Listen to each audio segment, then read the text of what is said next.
Have you ever had an idea come to you and it just like hits you so hard and you're like, oh my God, that's it? Well, that is how I felt when I was watching this episode of WestWorld. And the thing about it is that I'm pretty sure nobody else had the same thought. Maybe you did, but we just had our live chat and nobody brought it up. But when I saw a certain scene and it wasn't obvious at all, I was like, oh my God, I know who Arnold is. Like it just hit me. And I want you guys to think about somebody in the show who has a very minimal part, yet a part that always caught my attention. And that person is Isabella. Isabella is Lawrence's daughter, and we kind of see her occasionally. She's not in every episode, but she has been in some scenes with him and then in some scenes without. And she happened to be in this week's episode. She showed up in this episode where, in this scene where Dolores was kind of having some weird memories, and she changed outfits. She had like a pants outfit on and all of a sudden she was wearing her dress, and she had a little conversation with Isabella. So here's the thing. I've always wondered what was up with this little girl because she stood out to me. She's not like any of the other characters in my opinion. Whenever she would interact with the other hosts or the actual humans, she seemed so smart and so perceptive, and she knew things that like nobody else knew, and I was like, what is up with her? And then when I was watching this week's episode, it hit me that Arnold is her, that Arnold has put his mind inside of this little girl because that would be the last person that anyone would ever suspect would be him. And just the way that she talked to Dolores, I truly felt like that was Arnold talking to Dolores, because we even had that scene where she was pointing a gun to her head. And I feel very strongly that Isabella, this little girl, is actually Arnold. I think it makes so much sense. That is who I think Arnold is. But I want to discuss this episode, which I thought was actually the best episode they've had this season, which is weird because I didn't think I would say that after watching last week's episode with that fantastic Bernard reveal. But this episode was just chock full of amazing things, and I just loved it so much. So Bernard is not going to remember, or he's supposed to not remember, his relationship with Teresa and killing Teresa. All of that was wiped away by Ford. However, you know how this stuff goes. They wipe host memories and then it all comes back. So I have a feeling that those memories are going to come back and he's going to get pretty freaking angry. What do you think about that? We have a new actress or host who is playing the role of Clementine, because Clementine, as we know, was put to rest in last week's episode. So Maeve has realized, because she's super smart, that she needs to kind of have a full reboot and have some modifications made, because she found out if, and by chance, one of the hosts escapes to the real world, they have like a thing that will detonate and they will blow up, so she has to get that taken out. Maeve wants to be able to have control over other hosts, which we see later in the episode she absolutely gets. I love her character so much. I'm such a fan of Maeve. Dolores was my favorite, but now there's a serious tie between Dolores and Maeve. Like, love them both so very much. But there's a lot of weird, wonky stuff going on with Dolores, because I guess she's having flashback issues. We know she's one of the people who Arnold talks to, so she's one of these smarter hosts, kind of like Maeve, but Arnold really talks to her. She sees herself dead in the water there. She, tries to kill herself. She changes outfits. What do you think is going on with Dolores? I think Arnold is playing with her a bit, but I can't figure out at this point, is Arnold a villain or a good guy? Because he kind of seemed like a villain in this episode. We did learn, if you had any doubts, that Teresa was not a host because they had to notify her family that she was dead.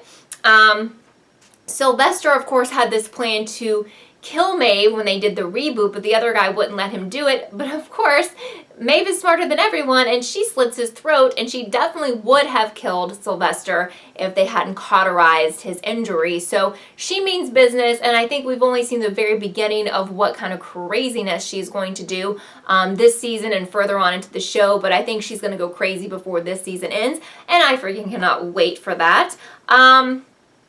I love it when we see her back in the rotation and she's like talking to the hosts and telling them what to do. It is pretty funny until kind of all anarchy breaks out, and then she has to be taken away to be examined because she's not following the script.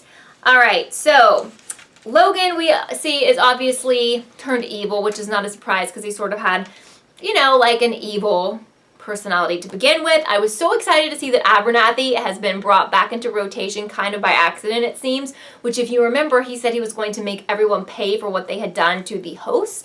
So I think he's kind of going to be a part of this revolt that I see happening in the very near future, probably this season, where the hosts revolt against their makers. I cannot wait for that because those makers definitely deserve it. So when Ashley Stubbs was talking to Bernard, Ashley is Luke Hemsworth's character, he was questioning him. Well, not really questioning him. He was like, you know, I'm so sorry about what happened to Teresa. And of course, Bernard is like, well, we were just co-workers. And then he even asks about Elsie, and he acts like he doesn't give a crap about her. So this is a serious issue. I mean, Ford thought he was being really smart by erasing those memories from Bernard, but now Bernard is sticking out to other people because he doesn't seem normal, and he should be remembering these things. So I don't think the plan is going to go as smoothly as Ford thought. So Teddy starts having memories of the MIB dragging Dolores around, and I know that it looks like he might have raped her. Again, that's implied, so I'm not going to go so far to say he actually did. But anyway, he starts kind of fighting back and beating him up. But of course, we know he really can't do anything to actually hurt him. We get a backstory with the MIB, which definitely supports the theory that I've read in comments and heard from live chats from you guys about the dual timeline. I wasn't so sure about that at first, but this episode really swayed me to start looking into that more and believing that more. So I always thought if the MIB was a grown-up, older man version of someone we had met in another storyline, / William or Logan, that it would have to be Logan because Logan and the MIB have similar personalities. But then we learned that the MIB says, you know, he was the good guy and he had a great life and he had a wife at home and a daughter, and that things started going wrong and his wife killed herself and his daughter blamed him. So he wanted to come back and act crazy and see what he could get away with and what he could do at WestWorld. So it definitely starts to fit more of William's persona, and I think it definitely could be him. The other big clue that I cannot take credit for, but Firkin, one of my viewers, mentioned that the woman who ends up like double-crossing them at the end, who MIB mentioned he remembered her and that they were reusing her as a new character. She was the same woman who welcomed William to WestWorld and offered him clothing and some extra stuff in that episode. And of course, MIB remembers her. Now that doesn't mean that MIB didn't also see her and he's not William, but I think that's a small clue. That kind of tells us he is William. I'm really all aboard that theory. Again, I will not take credit for that, but I am definitely all aboard with that theory. So we also learn the terrible memory that Maeve has had through pretty much every episode when she was with in a different storyline. She had a small daughter. And so when the MIB first came back to WestWorld after having a lot of problems in the real world, he went in and brutally stabbed Maeve and then shot and killed her daughter.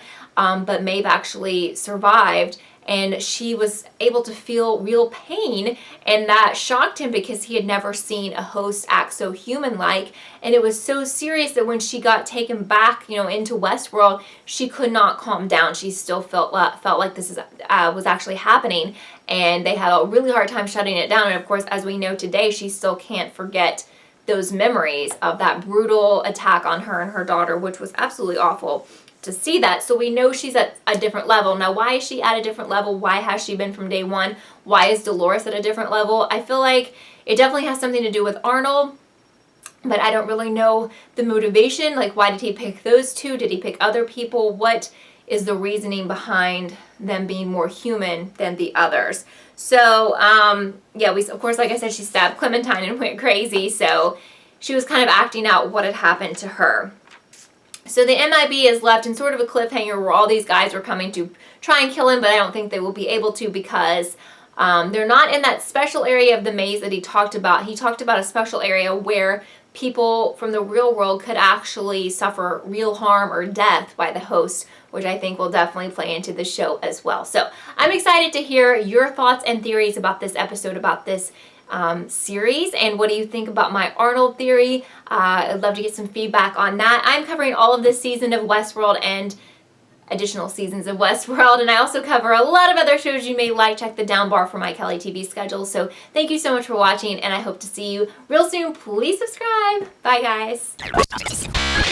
Thank you so much for watching this episode of Kelly TV. I would love for you to subscribe and be a part of the Kelly TV family. Also, don't forget to follow me on Twitter so you can keep up with all I'm doing.